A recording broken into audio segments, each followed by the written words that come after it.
Friends, આજે હું તમારા માટે ખૂબ જ ટેસ્ટી અને ચટપટા બટાકાના સમોસાની રેસીપી લઈને આવી છું.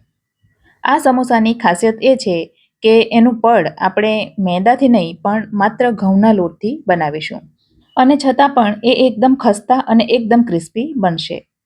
ચેનલ પર નવા હો અને મારી ચેનલ ફૂડ વિથ ફાલ્ગુનીને તમે હજુ સુધી સબસ્ક્રાઈબ ન કરી હોય તો જલ્દીથી સબસ્ક્રાઈબ કરી દેજો. તો સૌથી પહેલાં સમોસાના પડ માટે લોટ બાંધીશું. જેના માટે અહીં મેં 2.5 કપ ઘઉંનો લોટ લીધો છે. રોટલી બનાવવા માટે જે લોટનો ઉપયોગ કરીએ છીએ આ એ જ લોટ છે. હવે સમોસાના પડને વધારે ક્રિસ્પી બનાવવા માટે એમાં ઉમેરીશું રવો. તો 1/2 કપ ભરીને અહીં મેં ઝીણો રવો લીધો છે. બંનેને ચાળી લઈશું. હવે એમાં 1 ટીસ્પૂન મીઠું ઉમેરીશું. 1 ટીસ્પૂન ઉમેરીશું અજમો.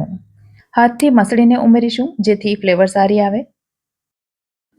હવે ઉમેર્યા છે 1 ટીસ્પૂન ભરીને ચીલી ફ્લેક્સ અને થોડી ઉમેરી છે ઝીણી સુધારેલી કોથમીર. આ સિવાય તમારે જીરું ઉમેરવું હોય તો એ પણ ઉમેરી શકો છો. હવે મોણ તરીકે અહીં મેં ઘીનો ઉપયોગ કર્યો છે, પણ તમે તેલ પણ લઈ શકો છો. પણ ઘી ઉમેરવાથી સમોસાનો પડ એકદમ ખસ્તા બને છે, માટે હું હંમેશા ઘીનો ઉપયોગ કરું છું. અને તમે અડધું તેલ અને અડધું ઘી પણ ઉમેરી શકો. ઘી સાથે સરસ રીતે લોટને મસળી લેવાનો. અહીં આપણે થોડું મુઠ્ઠી પડતું મોણ ઉમેરવાનું હોય છે. તો ફરી પાછું મેં 1 ટેબલસ્પૂન ઘી ઉમેર્યું છે, માટે મેં ટોટલ 3 ટેબલસ્પૂન ઘી ઉમેર્યું છે. બધું સરસ રીતે મિક્સ કરતા હવે તમે જોઈ શકો છો કે લોટમાં આ પ્રકારની મુઠ્ઠી પડે છે. તો હવે થોડું થોડું પાણી મિક્સ કરતા જઈ લોટને બાંધીશું. લોટ આપણે સેમી સોફ્ટ એટલે કે રોટલી કરતાં થોડો કઠણ એવો બાંધવાનો રહેશે. તો આ પ્રકારનો લોટ બાંધીને તૈયાર થઈ ગયો છે. હવે એને ઢાંકીને થોડીવાર માટે લગભગ 15 મિનિટનો રેસ્ટ આપીશું, જેથી લોટ સરસ સેટ થઈ જાય. ત્યાં સુધીમાં આપણે સમોસાનું સ્ટફિંગ બનાવી લઈએ.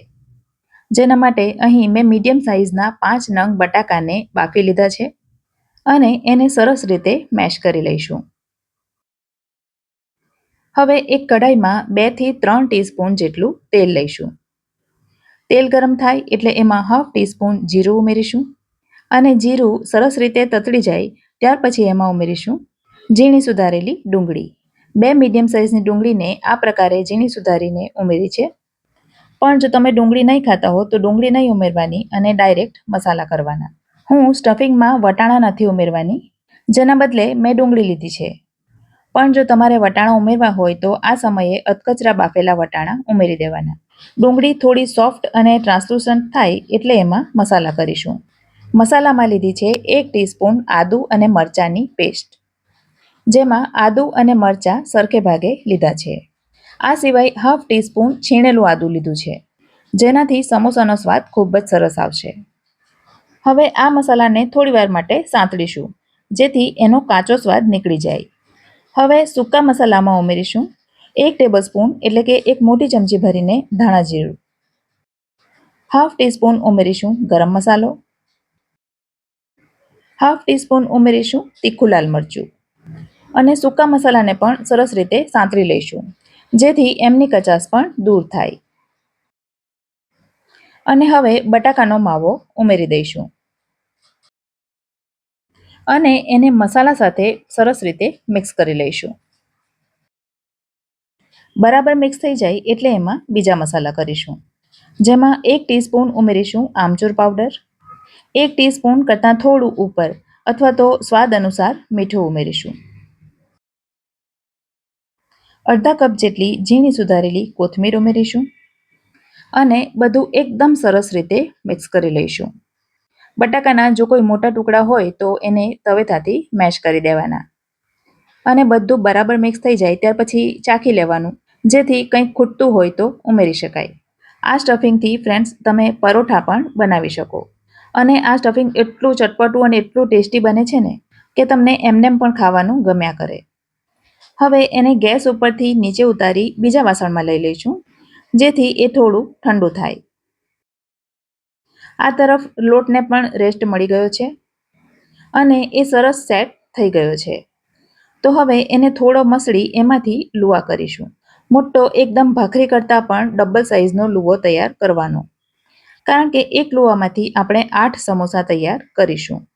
અને એક મોટી પાટલી પર અથવા તો ચોપિંગ બોર્ડ ઉપર વણી લઈશું અને ભાખરી કરતાં પણ થોડું જાડું એવું વણવાનું. હવે ચપ્પુ વડે તમે વિડીયોમાં જોઈ શકો છો એ રીતે એના 4 કટ આપીશું, એટલે રોટલીના 8 ભાગ તૈયાર થશે. અને દરેક ભાગ ઉપર થોડું થોડું સ્ટફિંગ મૂકી દઈશું. સમોસા ભરતા જો કોઈને ન ફાવતું હોય તો આ એક ખૂબ જ સરળ રીત છે, જેનાથી એકસાથે ઘણા બધા સમોસા તૈયાર થઈ જાય છે. હવે એક ભાગની કિનારી ઉપર પાણી લગાવી દઈશું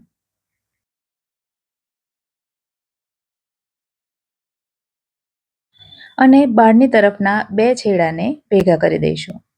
સરસ રીતે દબાવી દેવાનું, કારણ કે સમોસું ખુલવું ન જોઈએ. હવે અંદરનો જે એક ખૂણો છે એને બહારની તરફ લાવી સમોસાની ઉપર ચોંટાડી દેવાનો અને સાઈડના જે ભાગ છે એને પણ પ્રેસ કરીને બંધ કરી દેવાના. તો આ રીતે ખૂબ જ સરળતાથી સમોસા તૈયાર થાય છે. તો આ રીતે અથવા તો તમને જે રીતે ફાવે એ રીતે બધા સમોસા ભરીને તૈયાર કરી દેવાના. સમોસાને તળવા માટે તેલ ગરમ થવા માટે મૂકી દીધું હતું અને તમને જણાવી દઉં કે સમોસાને એકદમ હાઈ ફ્લેમ પર અને વધારે ગરમ તેલમાં નથી તળવાના. તેલ મીડિયમ ગરમ હોવું જોઈએ અને સમોસા તળતી વખતે ગેસની ફ્લેમ એકદમ લો રાખવાની, તો જ સમોસા એકદમ ક્રિસ્પી અને ફરસા બનશે. સમોસાને તેલમાં મૂક્યા પછી 1 થી 1.5 મિનિટ સુધી એમનેમ રહેવા દેવાના અને ત્યાર પછી હળવેથી એને પલટાવી દેવાના. સમોસાના એક બેચને તળાતા 4 થી 5 મિનિટનો સમય લાગે છે, તો ધીરજ રાખીને શાંતિથી ધીમા તાપે એને થવા દેવાના. હળવો રંગ બદલાશે એટલે તમને ખ્યાલ આવી જ જશે કે સમોસા હવે તળાઈ ગયા છે અને એનું ઉપરનું પડ પણ ક્રિસ્પી થયાનો તમને ખ્યાલ આવી જ જશે. બજારમાં આ સમોસાની સાથે ધાણા ફુદીનાની તીખી ચટણી અને આંબલીની મીઠી ચટણી પીરસવામાં આવે છે, પણ તમે વટાણાનો રગડો બનાવી ગરમ ગરમ સમોસાને તોડી એના ઉપર રેડી દો, એના ઉપર બંને ચટણીઓ અને સેવ કાંદા નાખીને ખાવ ને, તો જે ખાવાની મજા આવે છે ને, આહાહા, સાંભળતા જ જાણે મોંમાં પાણી આવી જાય. અને આવી કોઈ મહેનત ન કરવી હોય અને માત્ર ટોમેટો કેચઅપ સાથે ખાઈ લો ને, તો પણ સમોસા તો સમોસા જ છે. અને તમે જોઈ શકો છો કેટલા ક્રિસ્પી તૈયાર થયા છે. રેસીપી ગમી હોય તો વિડીયોને લાઇક કરજો અને તમારા સર્કલમાં શેર કરજો. ફરી મળીશું આવી જ એક નવી રેસીપી સાથે. ત્યાં સુધી મને રજા આપો. આવજો.